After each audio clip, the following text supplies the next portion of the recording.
Good afternoon, children. Good afternoon, Mom. So before we begin our discussion, let's have can you stand up? Okay, let's bow our head. In the name of the Father, the Son, the Holy Spirit. Amen. Angel of God, my garden dear, Lord God's love, come with prayer. Ever this day, be at my side, to light and guard, a Lord and guide. Amen. Amen. Once again, good afternoon, children. Good afternoon, Mom. But before we start, let's have an energizer first. Come on, stand up. Okay, do you know the song Head, Shoulder, Knees and Toes, Knees and Toes? Yes. Okay, let's sing together. Head, Shoulder, knees and toes, knees and toes. Head, shoulder, knees and toes, knees and toes, and eyes and ears and mouth and nose. Head, shoulder, knees and toes, knees and toes. Once again, faster.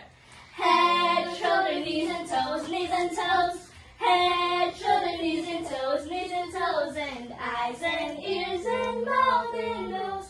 Head, shoulder, knees and toes, knees and toes. Very good. All right. Klaus, how are you feeling today? Good. It's very good. Okay bang tanan? Okay, very good. Now, before you may take your seat, I want you to pick up some pieces of paper and arrange your chair. What is notebook class? Now, I have to check your attendance first. So when I call your name, please say present. Okay. Mintoy, Present. Chin, Present. Kian. Wow, looks everyone is here. That's good, class. So, who can still remember our last discussion? Yes, Chin. It's about subtraction. Wow, very good. And now, look at the TV. We have 2, 4, 6, 8. And what comes next? 10. Very good. So, why do you think factors are important in daily life? And anong importante man ang factors sa atong everyday life? Ano man? Patterns are important because they help us know what comes next and makes life easier to understand. Very good. Factors are important because they help us what comes next and it makes our life easier. And now, by the end of the lesson, you will be able to identify and increasing and decreasing patterns. So, makalearn nyo og increasing patterns or decreasing patterns by using shapes, letters, and numbers. And now, class, I'm going to show you a pictures. Can you see this? Yes. Oh. Apples. Oh yes, it's apples. Now, in the apples, Jean, what did you notice about the apples? They are arranged in rows. Very good, Jean. They are arranged in row. First row, second row, third row, and fourth row. Now, okay. First up, what did you notice about the right side? No, last one has 1 and the other one has 3 and the other one has 6 and the other one has 10. Okay. So what did you notice? They're What not did the you notice? same. Yes, cause in the right side, the apples are Arranged. they are Arranged. increasing. Very good. Now, in the left side, Kian, what did you notice about the apples? Oh, very good. The apples are decreasing or yung alam-alam ang kagamay. So we have 1, 2, 3, 4, 5, 6, 7, 8, 9 apples. And pag guys, kaduha nga rows, pila na lamang? 2, 3, 4, 5, 6. So Sunong na lamang ka apples. Then, katulong ka Rose, pila na lamang ka apples? 3. Look. And the last row, pila na? Wow. So, from biggest to Smallest. smallest. Very good. And now, 1 is 9, 1 is 8, 1 is 3, okay. 6 bags. Now, class. So, from these pictures, you're all noticing some important details. Now, let's explore this pattern more and see and what it tells about how things can increase and decrease. But first, can anyone take over see patterns in this real life? Nakita mo patterns sa inyong environment. Yes, Kian. T-shirt. Oh, very good. Kanang na t-shirt. It's a pattern. Ano sa pa? Short pants. Ang kanang mauna ale, nasale. Dress. Very good. And dress. Stand up, Chin. Look at Yeah, sa like. Chin. It's a pattern. Crossroads. Crossroads. It's a pattern. Very good. Ang dati yung short pa na pattern ale. Very good. And now, I'm gonna show you.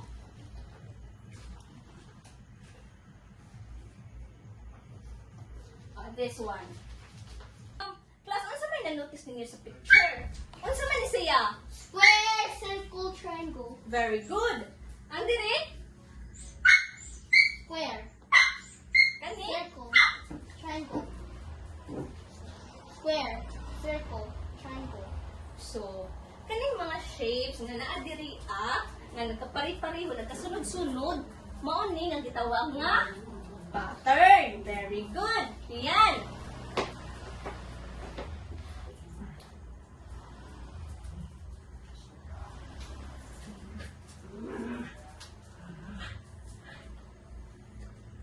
So, patterns are created when figure shapes objects are arranged in particular order and repeated over and over again.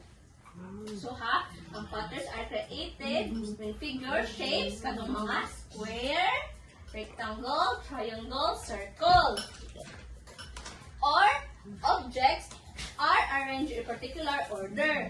Nga nagbalik-balik kadung same sa atong na kita ganina. Na nagbalik-balik niya sila. So, repeated over and over again. So, there are also increasing patterns. So, patterns that increase or grow according to a certain role are called increasing patterns or growing patterns. Patterns nga ning increase or ning grow. Like for example, di ba? Nag-unsa man ni siya? Square, Very good. Sa diri sa ka row, pila ka square. And sa second row, pila ka square. And the third row, 3, and the last, 4, so, upat. Diba? Upat ka square. Unsa man sunod? Pila man sunod? 5, Okay? Sige, let's see. Okay. Count. 1, 2, 3, 4, 5. Very good. Mana sa gitawag nga increasing pattern. Do you understand, class? Yes. Yes. Okay. And we also have decreasing pattern. Patterns that decrease or shrink according to a certain rule are called decreasing patterns or shrinking patterns.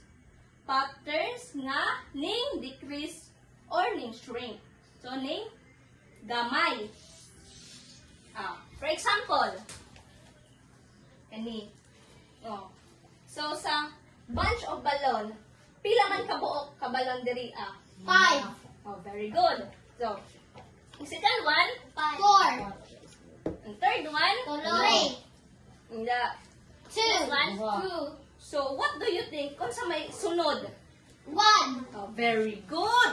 Mauna gitawag nga decreasing pattern.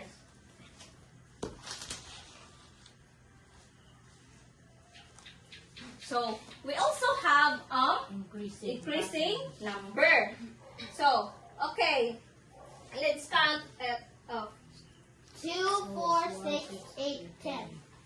Oh, di ba ni-increase si Jack? Oh, Pila man ka number nga mo increase si Jack? 2, Very good. Di ba na? 2? 2 plus 2? 4. Very good. So, it increased by A lot. 2. Now, we also have a decreasing number. So, we have 17, 14, 11, 8, 5. what come next? 4. I 3. 2. Very good, Chin. It's 2 because it decreased by 3. very good. Nakalimot ko. Now, we also have increasing letter patterns. So, from A, B, C, D, E, F, G, H, and so on. So, nagkaanam-anam og ka? Increase. So, we also have decreasing letters patterns. So, Z, Y, X, W, U, V, T. T. Ano sa may sunod? T. Decrease from Z, X, Y, W, V, U, T. Dali, na! W. Sige. T. Sige. H, I, J, K, L, O, N, O, Q, R, S, T, S, S. Very good! Oh! Ang sunod sa T kay S. Kaya naingon ko sa alphabet. So, from gikan sa Z, nagkalaman ng ka, Chris. So, nasa tayo gitawag nga rhythmic pattern. So, and now class, I'm going to show you a video. It's about rhythmic pattern. So, you must listen carefully ha. Kaya after that, atong i-demonstrate. Okay? Okay.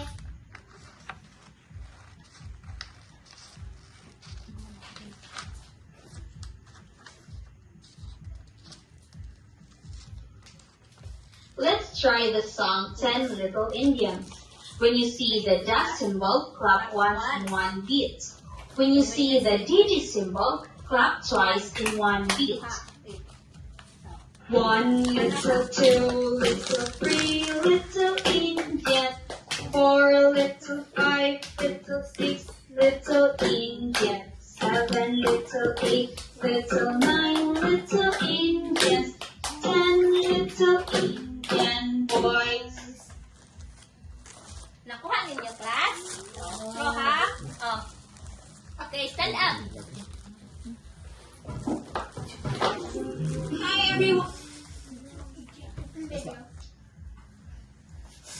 Mungkin orang buat guys buat. Tuan buat. Let's try the song 10 Little Indians. When you see the dash symbol, clap once in one beat. Once in a one When you beat. see the digit symbol, clap twice in one beat. Okay, start. One little, two little, three little Indians. Four little, five little, six little Indians. Seven little, eight little, nine little Indians. 10 little Indian boys. Boys, very good. So, Ako, nanay ako. oh, sit down na, class. That is example of rhythmic. Hi everyone! Welcome to a new series of fun and learning here in Teacher Vivad. Now, So that is example of rhythmic pattern.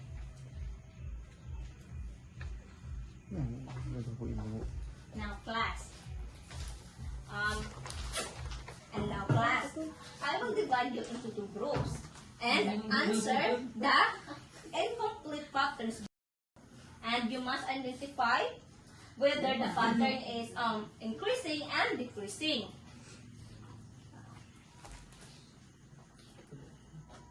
Okay.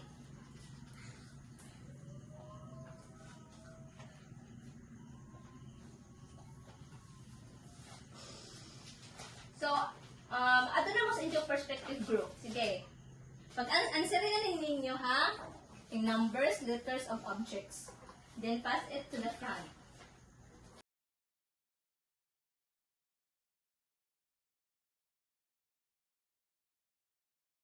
Are you done, class?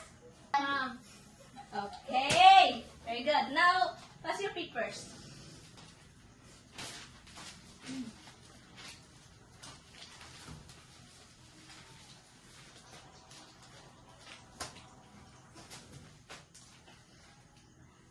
Now, class, let's summarize what we've learned today. Can anyone tell me what an increasing pattern? Ano sa itong increasing pattern?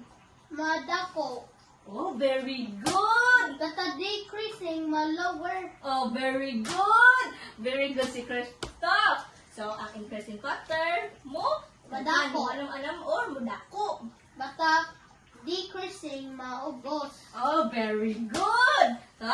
Pamati mo ha. Yan si Christoph nga ang decreasing pattern is mo. Ubos. Oh, very good. Let us remember na patterns can be found in numbers, letters, shapes, or any object, and even in music. So now, class,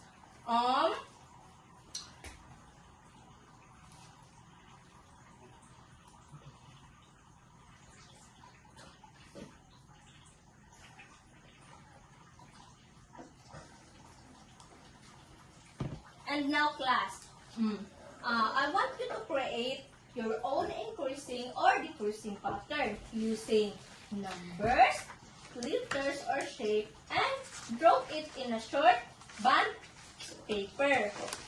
Saan man ni ma'am? Kaya kami may isang answer sa Okay. Ano? So, mag-create mo o ninyo nga increasing or decreasing nga pattern. It's either shape ba? So, kung may square na mo anong kadaghan, or ang square ba, mo anong kadagmay, or triangle ba, hearts, any shapes, or pwede sad og letters. Kung ang A, B, C, D, diya kadagmang X. Ato, kasabot? Ako Yeah. naman kanang increase kay A, di ako naman decrease kay B. Oh, ikaw man ang bahala, class, o kung saan ninyo pag-create sa inyong own pattern. Sabot? Get short bond paper now.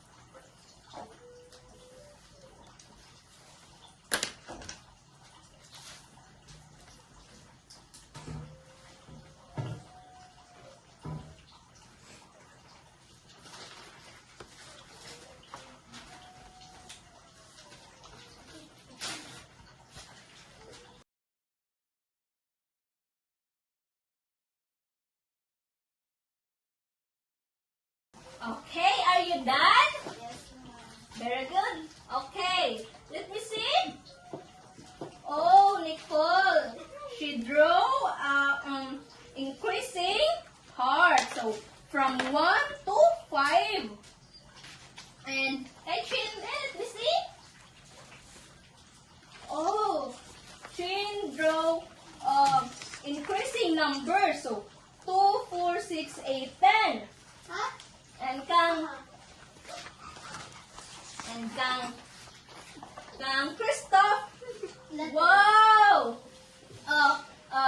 Christoph is draw the decreasing circle. So from 5 to the lowest.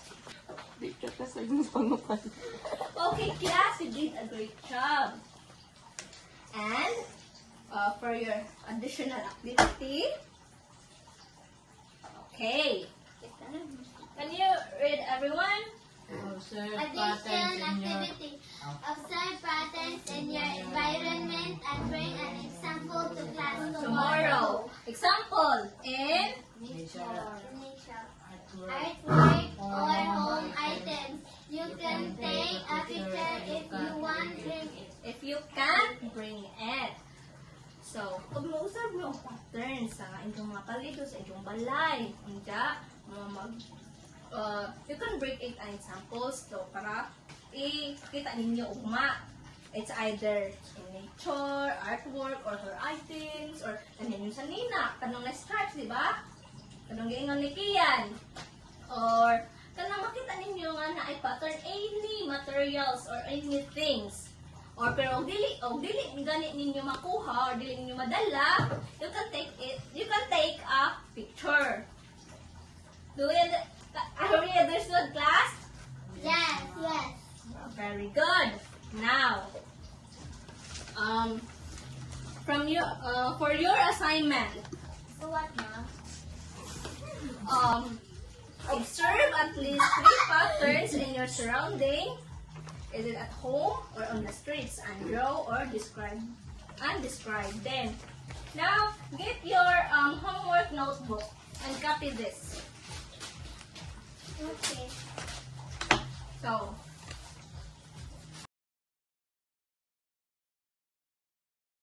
are you done? Okay. So, nga mag-observe mo og at least 3 ka-patterns sa inyong surroundings, sa inyong balay. Nun niya, og inyong i-draw og i-describe og unsa to. Ha? Kasabot? Are there any questions, class? No. Wala? Sabot mo sa atong topic karon? Very good. Now stand up. Okay, class, before tamuli, mag-pray sa ta, okay? Okay, Kristoff, ikaw mag-lead sa prayer. Son, Holy Spirit, angel of God, my guardian here, hold God's love from this prayer. Ever this day, be at my side, the Lord and guide, the Lord and guard. Amen. Amen.